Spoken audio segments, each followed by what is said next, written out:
We've all seen the popularity of video increase through social media over the last couple of years. But what about video for a more permanent solution? Something not only to be viewed once and posted on TikTok or as a reel, but something to be held onto closely as a beautiful keepsake to refer back to time and time again. That's what today's guest is offering pet parents videos that capture the true personalities and the relationship these clients share with their pets. She captures the tiny moments that would otherwise be the strongest memories of these pets. Think snuggles on the couch, audio of a pet snoring, or a puppy running in slow motion with ears flapping. For her, it starts with an upsell to the client, then comes the storyboarding, and of course, shooting and delivering the finished cinematic film. And in today's episode, you'll learn exactly how all that works.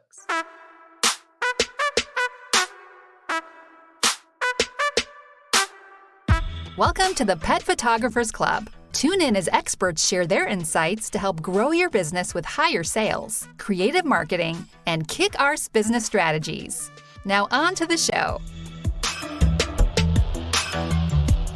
Hello and welcome back to season 15, episode 1 of the Pet Photographers Club. I'm your host, Kirsty McConnell, and today I'm chatting with Andrea Fleury of the Dogtography. Welcome to the club, Andrea. Hey, thank you so much for having me today. I'm so excited It's so to be nice here. when a long-time member and listener ends up as a guest on the show. I feel like kind of proud, like, oh, you've stuck around all this time, you've grown, and now, I don't know, student becomes the master or something like that. Yeah, I know. That's amazing.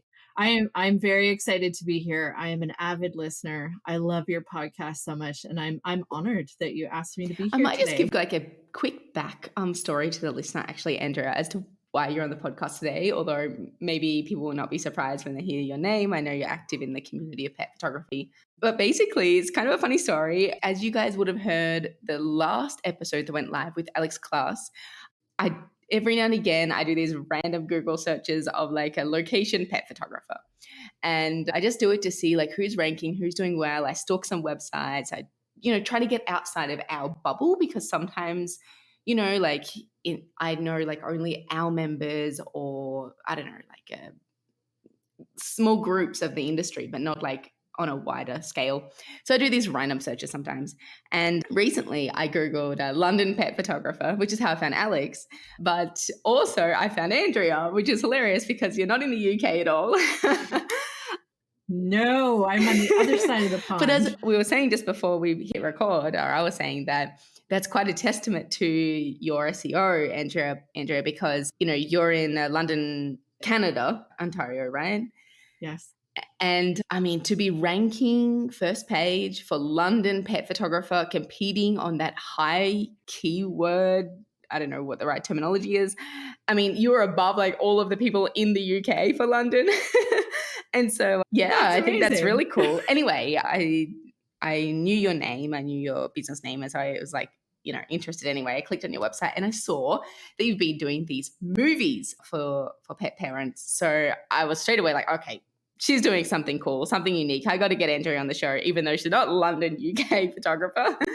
And so here we are. But before we dive into that and we chat further about movies for pet parents, maybe you can just give the listener who isn't familiar with you a little bit of your backstory. When did you start your business? Where are you actually based that isn't the UK? And how is it going for you now in the world of pet photography?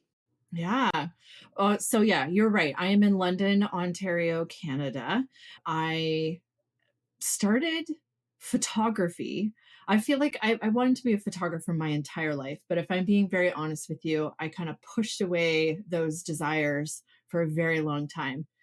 Then I decided before I turned 40, I wanted to pick up my DSLR that I had bought years previous and actually learn how to use it this time. My mentor at the time asked me, she was like, "So what do you want to take pictures of? You want to do weddings? Do you want to do landscapes? Like, what do you want to do?" And I was like, "Oh my gosh, I don't know." What do I want to do?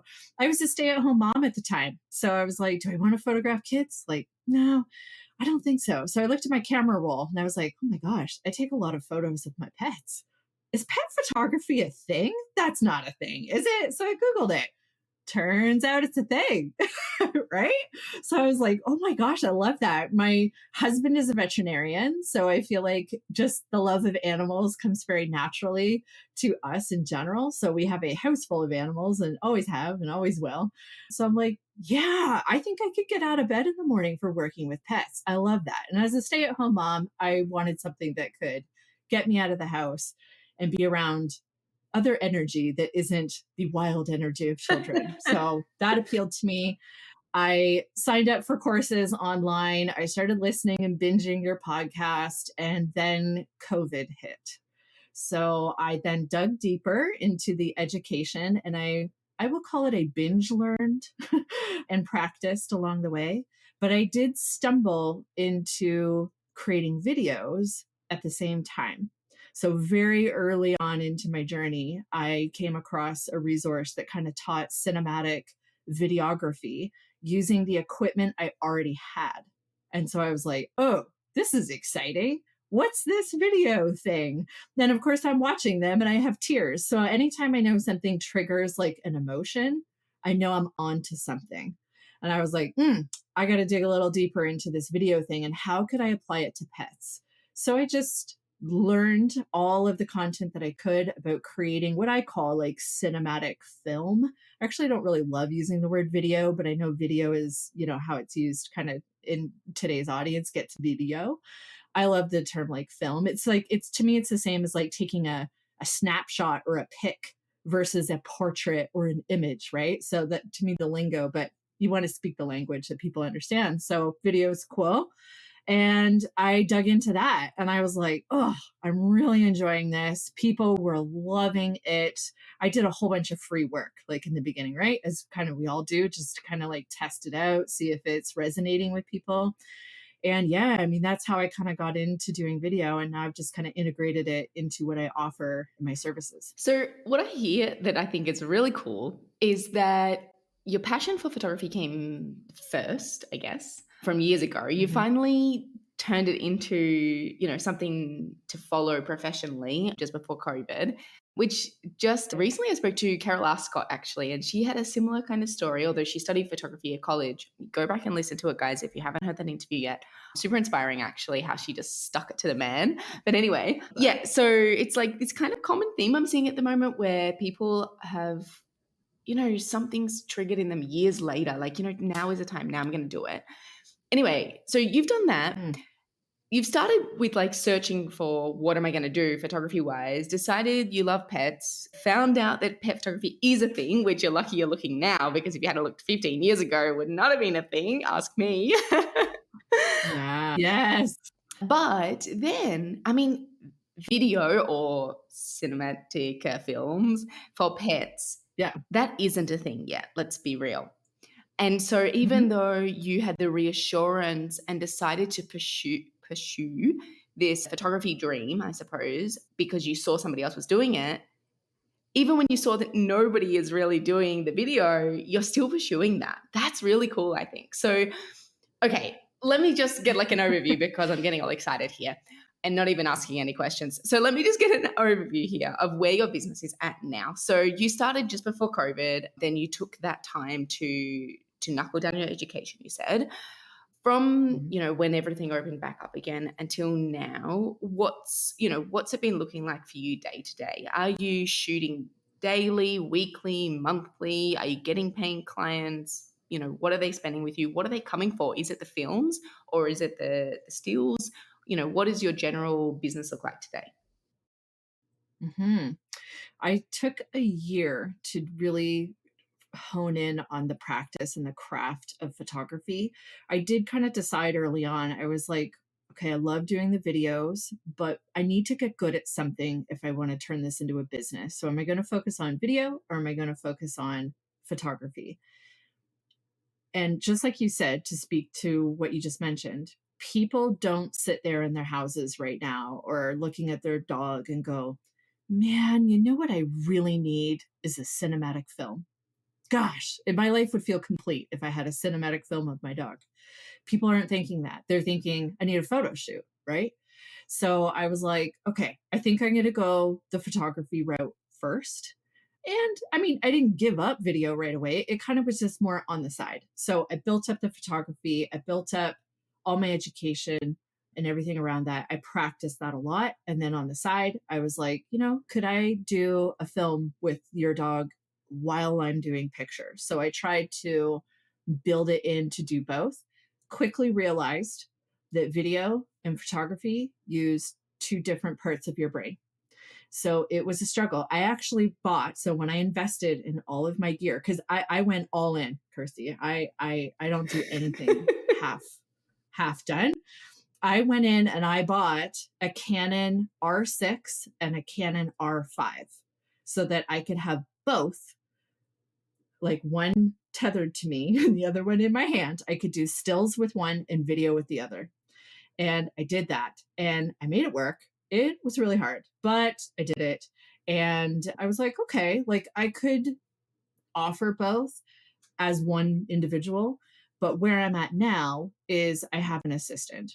So I decided to bring him on to help me. Now, last year, I had him come to only the shoots where the client wanted a video as well as photography. We would meet with the client ahead of time. I do like in-person consultations, in-person sales, like that whole model. So during their consultation, we would flesh out kind of what they wanted for the video and kind of storyboard it loosely. I would then later have a meeting with my videographer and we talk about it together. And then he would come and do the filming and I would focus on the photography. But I mean, it took a bit to get there. So that's kind of what it looks like now. I do have an assistant that comes with me now to every shoot, and he is doing video in a different capacity as well. So I don't know if you want to get into talking about that, but to try and answer your question, yeah, it has taken some time to build it up and it wasn't my focus right away.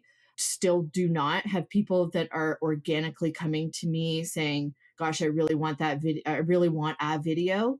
I have had repeat clients, or not repeat clients. I'm so sorry. I have had referrals come to me and say, oh, I saw my friend's project, film. Could we talk about what that looks like? I have tried different pricing structures and different ways of offering these things, but I still think, yeah, we're pioneers, right? Like we're really breaking into, educating people as to what they need. I really strongly believe that photography and video stand alone on their own for different reasons. Nothing will ever replace, in my opinion, still photos. You can't hang a video on the wall, right? So photography will always have a place. Video, though, gives the client the everything that photography can't. So when it comes to cherishing and preserving memories of their dog, it's, you guys, like my client and the dog playing together, what their dog sounds like, how they move, their mannerisms. Slow motion is also your best friend when it comes to video because people get to experience their pet in a different way. They get to see them running in slow motion and their ears and their tail. Like, yes, we take still photos of that and they're, often hilarious, but a running sequence or a playing sequence of their dog in slow motion put to like emotional music. There's just nothing that can replace it. It's just so dramatic. And I love that. That's what I really love about it. That's what brings the tears on. Clients cry every video, every time, hands down. It's how I know I've done a good job. They're also very popular with the end of life clients as well. I think for obvious reasons. The biggest comment that I get from clients when I ask them, I tell them about the video, I will show them one in my consultation. And I ask them, like, do you want to add a video into your package? The number one thing that I hear them say is, I would regret it if I didn't. Yeah, makes sense. And that's how I know I've got something that people want. They just don't know Yeah, they need yeah, it yet. yeah, definitely. Wow, Andrea, I have so much to unpack about everything that you just said. I mean, this is awesome. So, okay, I want to wind you back a bit. I'm conscious of the time we're already Yeah. at, but that's okay. Let's pull some gems out of here. Okay, so first of all, okay, you refined your skills of shooting video, but did I understand correctly that now at your client shoots, you're actually shooting stills and your assistant is doing the video? Okay. That is correct. I feel the best way to serve them is for me to be focused on one thing. Now, I'm not saying it's not possible to do both. I think I would start with trying to do both. Find a way, whether it's with the same camera or like I had this vision of working with two different cameras just because I wanted my like 70 to 200 lens on one and my 35 mil on the other. And I didn't want to have to be switching lenses constantly throughout a shoot. There's different ways you can structure how your shoot goes so that you can capture both. I think in the future, like 10 years from now, we will just be taking video and pulling stills from the video. That's kind of my prediction because there's a lot of the same photography principles that apply composition wise and stuff like that. But for now, I think it would be, you could definitely still do like still images and then grab a video clip, still images, a video clip, stuff Okay. like that. But I storyboard out these videos in a way that it's like, yeah, it's kind of like one of them has to have a priority. Is the client's priority the stills or is it the video? And whatever it is that they choose is what I'm kind of focused in on the most. And the other one is kind of a bit secondary to whatever their priority is. So there's two separate people that you're referring to then. Okay, cool. One is a photography assistant that also does behind the scenes effectively. And the other is a specialist videographer who would come if the client has a secondary priority of video. Is that right? Yeah. And I just want to stress that it's evolved to that. That's not how it started. So I don't want anyone to get discouraged and think, oh, I can't afford to hire an assistant or a videographer or whatever.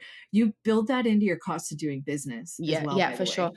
I want to get So, into pricing, but I think I might save it for the second half for the members only okay. because I'm already like, yeah, picturing in my head, okay, well, you've got this assistant, you've got the videographer, these are hard costs that you're wearing. So you must be charging up front. But I want to find out exactly how you're doing that.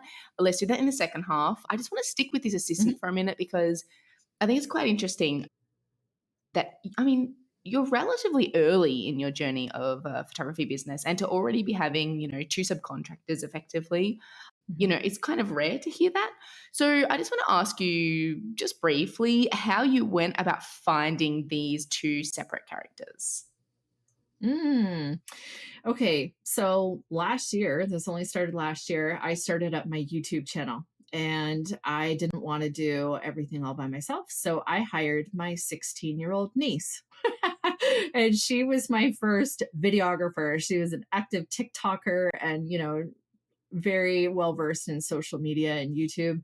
So I started with her and then it turned into like her availability. She was still in school, it wasn't quite working out, so I she moved on to do some other things and I hired a part-time photography assistant. So that his name is Phoenix, you'll see him in my YouTube videos occasionally. He just helps me on shoots, he handles dogs for me, he records behind the scenes footage, that kind of thing. So that's what he's doing right now. I am teaching him like how to capture video. So I think one day he will be able to take over the cinematic video part. But yeah, it's kind of like a nice learning process for him. Mhm. And the videographer that you hire, where did you find him? Did you post an ad? Did you find like he already has a website? How did you find that guy? I think I just started Googling videographers in London, Ontario. I think he had a Kijiji ad up that I found. And then I checked out his social media, which was extremely lacking, by the way. So I was like, dude, like when I reached out and contacted him, I just kind of like, I was like, well, he's the only one I can find. Let me just try him. And yeah, he is a really nice guy. He now is also my YouTube editor. So I use him in a couple different capacities. But yeah, I mean, he was looking for video work and it just seems like a really good fit. Mhm. Okay, so before I wrap up part one, which I don't want to do actually, I have so many notes here to carry on. Actually, I've got a few things I'm not going to say before. Okay, so let me get into this. First of all, how often are you having this videographer join you at a shoot? Is it once a week, once a month, once a quarter? So I will be very honest and transparent. I don't want to make it sound like I am taking one of these every day. Right now they are infrequently happening.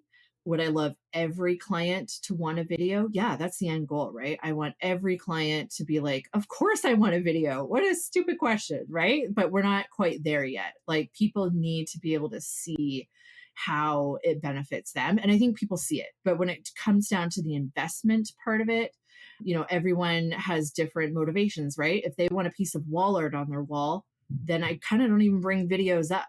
Like, it just really depends on the client and what their end goal is. So I would say right now I'm doing a few videos a year.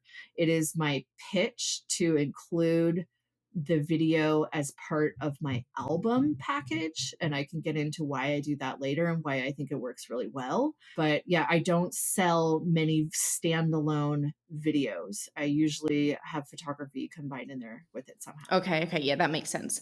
So it's not like, you haven't committed to this videographer that he's going to have work every day or every week or every month. It's just a very sporadic thing. He does subcontractor work and there is no commitment from Exactly. either side. Okay, nice. Now, before we wrap up for real, I wanted to ask you about these videos and maybe not so much what you've been doing, but where you see the marketing for the future, because you are, I know, having to market really the entire niche, right? I mean, it's like when I started my pet photography, nobody knew that was a thing in Adelaide, Australia. And I had to market the entire idea, the concept, not just my own business name. And I guess you're doing the same thing for video.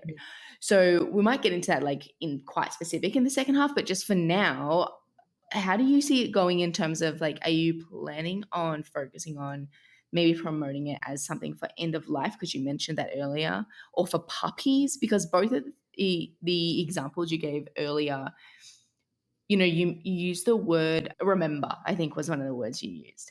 And I feel like those Mhm. two times of the dog's life, things that you don't see next to you all the time. Like I've got a 6-year-old dog and, you know, probably I wouldn't get a video of him. I would have when he was a puppy or when he was like a teenager puppy, with the legs crossing over each other and falling over, because that moment is now gone. He doesn't look like that anymore. But since he was about Right. 3 until now, and probably another 4 or 5 years, it doesn't change that much. So probably I wouldn't get a video in that time.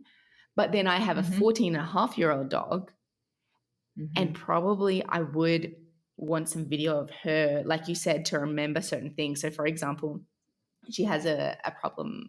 Anyway, she has a problem at the moment, a disease, and it makes her snore really loudly. And actually, Mhm. even though it's caused from this problem, it's it's become her noise, and we find Mhm. Yeah. some comfort in it somehow. And Marco in particular, my husband, he will be like looking around, like where is Flea if he can't hear her snoring. And so I imagine like for a video, that is something that would be really important for us, to be included in a video, something that I can't get in stills. And so Yes. just that in particular, not to mention, a bunch of other things, I would I Mhm. can see how you could pitch the idea of video to me and sell it successfully with her, whereas I can't see how you'd necessarily be able to sell it for RS at this point in time. Is this just me thinking that because I'm looking at my two dogs side by side, or is this something that you're also considering and hearing from clients as well? Yeah, absolutely. I think you're touching on all the right points. So if we kind of break it down to the motivation and the benefit to a person and to why they would want to invest money into something that they could just like watch on their phone or watch on their TV. And again, they can't hang it on their wall or appreciate it in the same way, yet it costs kind of the same amount, so to speak. You're touching on all the right things because yeah, it's that emotion, it's the memories, it's the, if their pet is their soulmate, it is capturing for them what they can't capture themselves.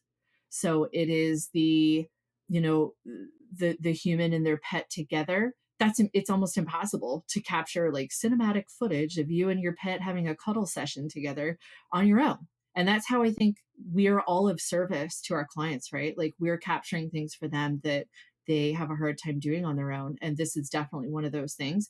The number one thing that I hear people say after their pet has passed away is how priceless, and that word is used often, the content becomes. Now, we same thing with photography, right? But the video is the thing that holds a special place in their heart that they come back to. I actually just lost a client on the weekend.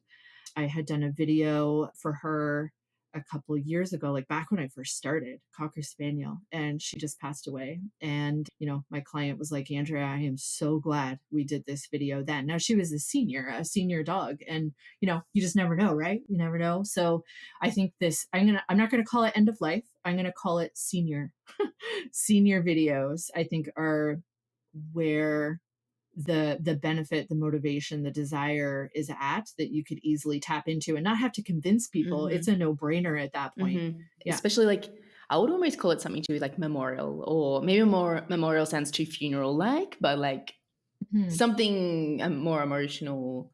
Anyway, that's something for you to decide, but I'm just picturing myself. This is quite maybe overshare. I don't know. I don't really share much about my personal life very much, especially on the podcast or to public, but I feel like it fits here. I went Mhm. through like a pretty rough time a few years ago. Some people might already know that. Very rough. And in this one situation, I had to kind of hold it together. And my instinct was to rewatch a video that my mom had sent me of my dog. My mom was looking after her at the time. And so I was laying there nowhere near my dog. And in my head, all I could see was this replay of Flea Flea running from the dam up towards me, but it wasn't me. I wasn't there at the time. It was a video. And there was like a crappy iPhone video.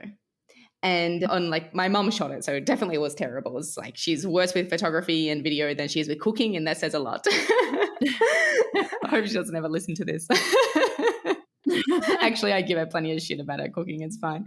Anyway, I think that's the power of video. I mean, yes, I'm a photographer and I believe in the power of photography, like all of you listening as well, and like you as well, Andrea. But video, it has this way of like, I don't like it encaptures everything, sound, movement, everything more than video stills cannot. And I tell you, that Yeah. video really helped me in that particular moment. And then moving on, it's become like a coping mechanism. I don't really need it these days, but I used to use it a lot. And having just this crappy iPhone video that would help me through, I can imagine the power of a professional video with the music and everything being just that much more. I can totally see. I mean, clearly I'm like your perfect client.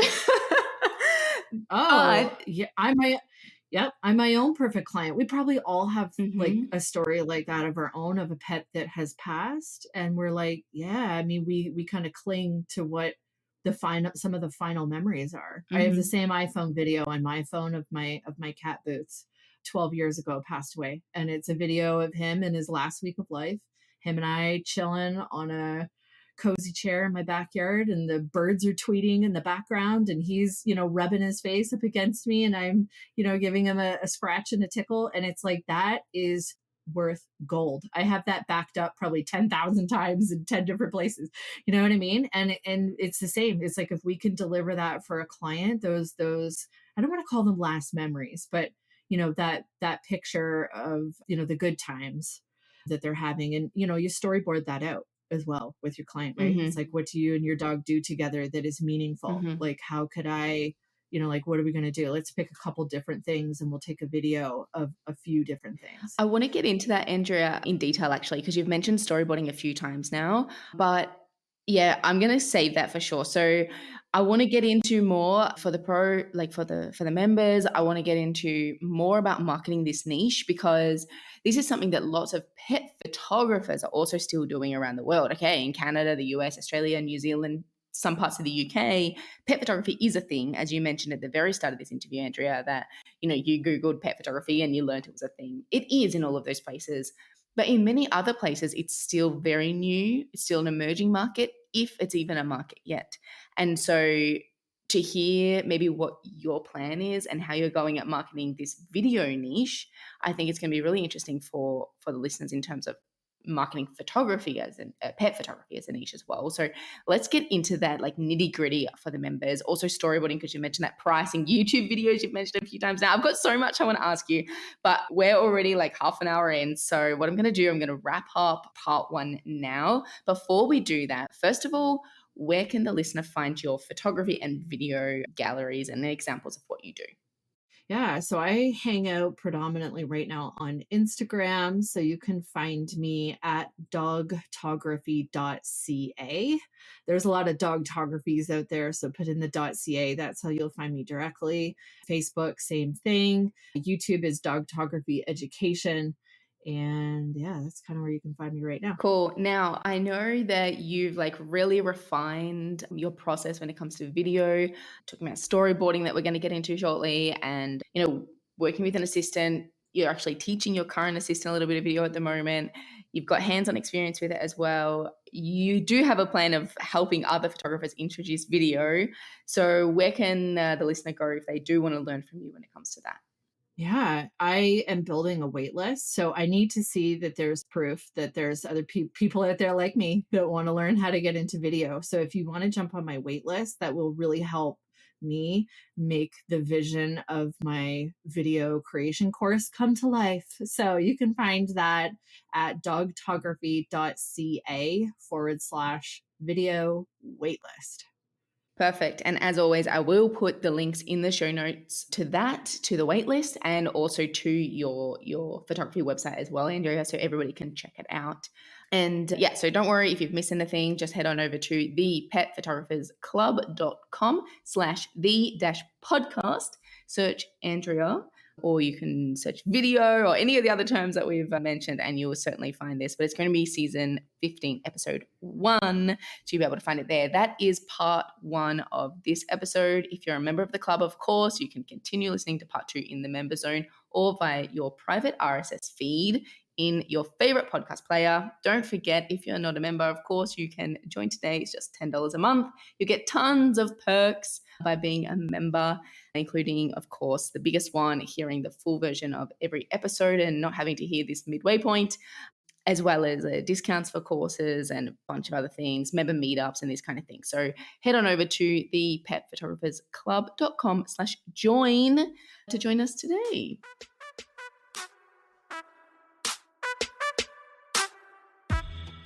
Thanks for listening to the Pet Photographers Club. To subscribe to the podcast, check out other episodes, and keep up to date, head to thepetphotographersclub.com.